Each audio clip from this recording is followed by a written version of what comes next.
Kemenangan Inter Milan atas Olympiakos di Bari menjadi sorotan utama La Gazzetta dello Sport, yang secara khusus menyoroti penampilan Marcus Thuram. Setelah mengalami kesulitan di akhir musim lalu dan pramusim ini, Thuram akhirnya menunjukkan performa yang menjanjikan. Menurut laporan tersebut, Thuram membutuhkan waktu untuk beradaptasi dengan metode latihan ala marinir yang diterapkan oleh tim. Namun, sepertinya kombinasi Tula, dengan penampilan apik Lautaro Martinez di pramusim, kini telah menyala di saat yang tepat, hanya 8 hari menjelang dimulainya Serie A. Di belakang para pemain inti, ada harapan baru dari Pio Esposito dan Boni yang menunjukkan perkembangan pesat. Sambutan hangat dari para penggemar Inter saat keduanya masuk lapangan menunjukkan betapa tingginya ekspektasi terhadap mereka. Secara taktik, pelatih Cifu juga terlihat lebih berhati-hati menjelang musim baru. Ia memilih untuk menurunkan intensitas pressing timnya, meskipun tetap menghadirkan inovasi dalam formasi 3-5-2 andalannya. Salah satunya adalah menempatkan Suchik sebagai playmaker, mengingat Calhanoglu akan absen di laga pertama Serie A musim ini karena skorsing.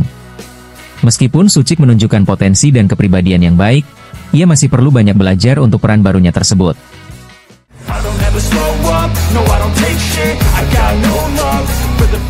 Inter Milan dipastikan akan tampil tanpa striker mudanya, Pio Esposito, saat menghadapi Torino di laga pembuka Serie A pada 25 Agustus mendatang.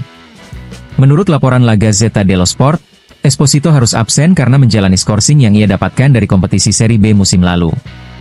Surat kabar tersebut menyebutkan bahwa absennya Esposito ini menjadi kerugian besar bagi Inter, bahkan dianggap lebih serius dibandingkan absennya Calhanoglu, pemain lain yang juga akan melewatkan pertandingan melawan Torino. Tanpa Calhanoglu, pelatih Cifu telah mencoba beberapa opsi pemain sebagai pengatur serangan dalam sesi latihan. Selain Suchik, ia juga menjajal Barella dan Zielinski di posisi tersebut, mencari kombinasi terbaik untuk menambal lubang di lini tengah timnya.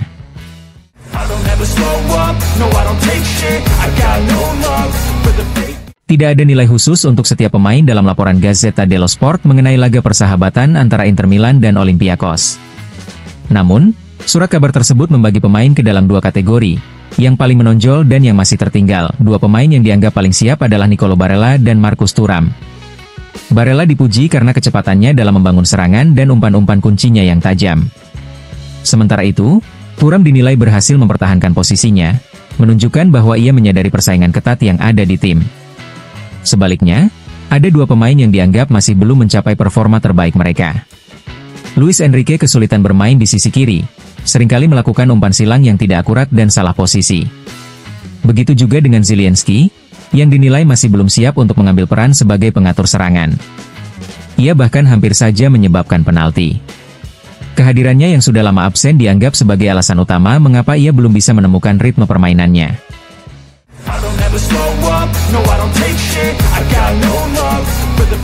Sebelum pertandingan antara Roma dan Neom, pernyataan pelatih Gianpiero Gasperini mengisyaratkan bahwa masa depan Manu Kone di tim tidak pasti. Gasperini menyebut bahwa kepergian Kone mungkin diperlukan sebagai pengorbanan untuk memperkuat tim.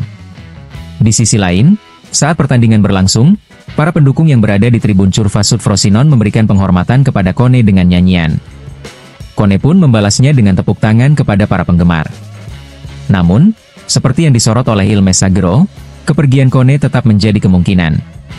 Harapan untuk bisa mendapatkan dua pemain tanpa mengorbankan Kone, kini kembali menipis setelah pernyataan Gasperini, tulis Il Messaggero. Roma sendiri telah menolak tawaran awal Inter senilai 40 juta euro plus bonus, dan menuntut 50 juta euro. Laporan tersebut juga menyebutkan bahwa umpan media ini bisa jadi bertujuan untuk menarik minat klub lain, seperti Paris Saint-Germain, Bayern Munich, atau tim-tim dari Premier League. Sebagai antisipasi, Roma disebut sudah memilih pengganti Kone, yaitu Magasa dari Monaco. Semua ini bergantung pada satu kepingan puzzle utama yang harus terpasang dengan benar.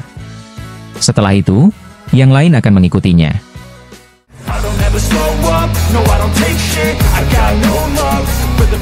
Besok akan ada pertemuan penting antara BP Marotta, Piero Ausilio, dan Christian Cifu untuk membahas langkah Inter selanjutnya.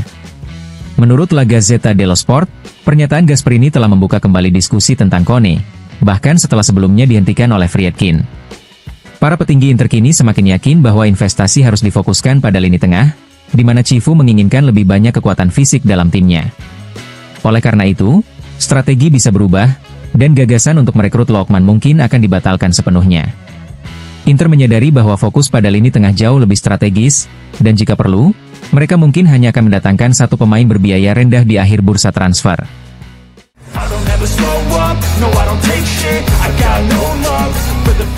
Negosiasi antara Inter Milan dan Atalanta akhirnya berujung kesepakatan untuk transfer Nikola Zalewski.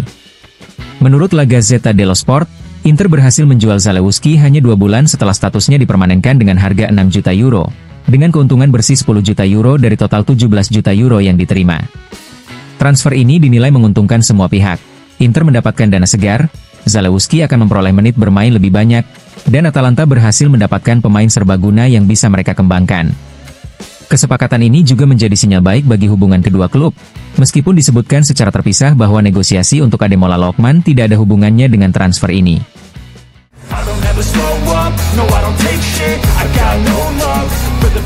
Menurut laporan dari Gianluca Di Marzio, Bologna mengambil langkah serius untuk merekrut gelandang Inter, Christian Aslani. Klub berjuluk Rossoblu itu telah menjalin kontak positif dengan Inter untuk transfer permanen. Di dalam kesepakatan ini juga akan dimasukkan klausul persentase dari penjualan di masa depan. Setelah mencapai kesepakatan dengan Inter, Bologna selanjutnya akan bernegosiasi dengan Aslani untuk mencapai kesepakatan pribadi.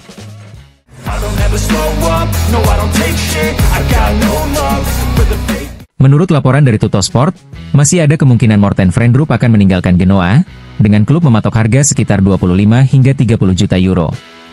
Gelandang tersebut diketahui telah lama menjadi incaran Inter Milan, yang memang sedang mencari pemain dengan kemampuan baik dalam menyerang maupun bertahan, terutama dalam hal intersepsi bola.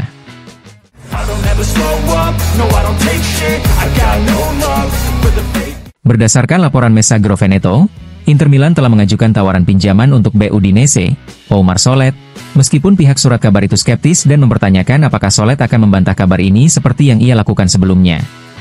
Selain itu, laporan ini juga menyoroti bahwa pertimbangan Inter terhadap transfer Solet dipengaruhi oleh masalah hukum yang sedang dihadapi sang pemain, meskipun pelatih Udinese, Costa Runjaic, secara terang-terangan menyatakan keinginannya untuk mempertahankan Solet sebagai pemimpin lini belakangnya.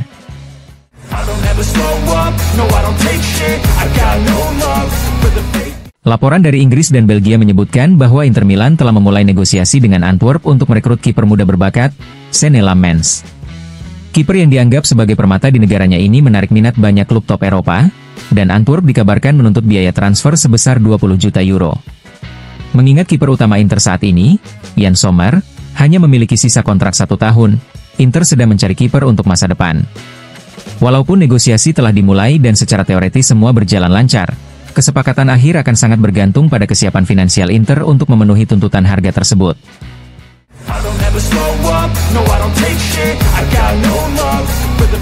Salah satu prioritas Christian Chivu adalah mendatangkan bek muda untuk meremajakan lini belakang, yang hanya bisa terwujud jika ada pemain yang keluar. 3 klub, yaitu Lille, Neom, dan Galatasaray, telah menunjukkan minat pada Benjamin Pavard, namun belum ada langkah konkret. Sementara itu, Chelsea mengajukan tawaran 50 juta euro untuk Alessandro Bastoni, yang langsung ditolak oleh Inter. Di sisi lain, Newcastle juga mencoba merekrut Davide Fratesi dengan tawaran awal yang juga ditolak, menyisakan pertanyaan apakah klub-klub Inggris tersebut akan kembali dengan tawaran yang lebih tinggi di masa mendatang.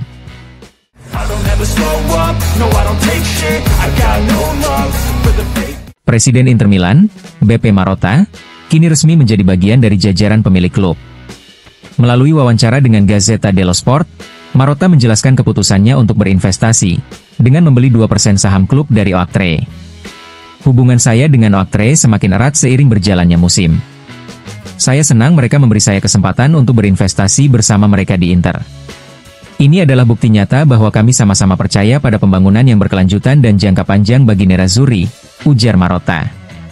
Marotta juga menambahkan bahwa investasinya ini memiliki risiko. Namun, ia memiliki keyakinan penuh pada staf dan seluruh orang yang bekerja di Inter. Bersama-sama, kita bisa mencapai hal-hal besar. Saya sangat percaya pada proyek ini, sampai-sampai saya menginvestasikan sebagian kecil dari kekayaan pribadi saya untuk ini, kata Marotta, yang kini menjadi bagian dari klub dengan valuasi yang mendekati 1 miliar euro. Laporan dari Gazzetta dello Sport menyebutkan bahwa langkah ini merupakan cara khas yang dilakukan oleh Oaktree. Mereka cenderung melibatkan manajer-manajer terbaik dalam struktur kepemilikan. Dengan demikian, selama Oaktree masih berada di Milan, Marotta dipastikan akan tetap menjadi bagian dari manajemen tim. up, no I don't take shit, I got no love for the fake. Pelatih legendaris Fabio Capello mencoba memprediksi persaingan Scudetto musim ini. Menurutnya, Napoli akan menjadi tim terdepan, bukan hanya karena mereka adalah juara bertahan yang berhasil mempertahankan Antonio Conte di kursi pelatih, tetapi juga karena mereka dianggap melakukan pergerakan terbaik di bursa transfer. Napoli bergerak lebih baik dari tim lain di bursa transfer, mereka hampir mencapai semua target yang ditetapkan, kata mantan pelatih timnas Inggris itu. Mengenai Inter, Capello menyadari bahwa akan ada beberapa perubahan. Jelas ada sesuatu yang akan berubah, ujarnya. Namun, saya mengenal baik Cifu. Saya pernah melatihnya, dia orang yang cerdas. Capello menyoroti kesulitan Inter di bursa transfer. Belakangan ini, sepertinya Nerazzurri menemui beberapa kesulitan di bursa transfer. Lookman, Leoni, sekarang Kone. Idenya bagus, tapi hasilnya belum ada. Masih ada 2 minggu lagi, kita lihat saja apakah Marotta berhasil memperkuat skuadnya. Terkait top scorer Serie A, Capello memiliki pandangan berbeda. Jika Inter berhasil mendapatkan Lookman, saya akan menjagokan Lautaro Martinez. Jika tidak, favorit saya adalah Lukaku, pungkasnya. Meskipun saya berharap ada pemain Italia yang bisa jadi capocannoniere, mungkin Kean.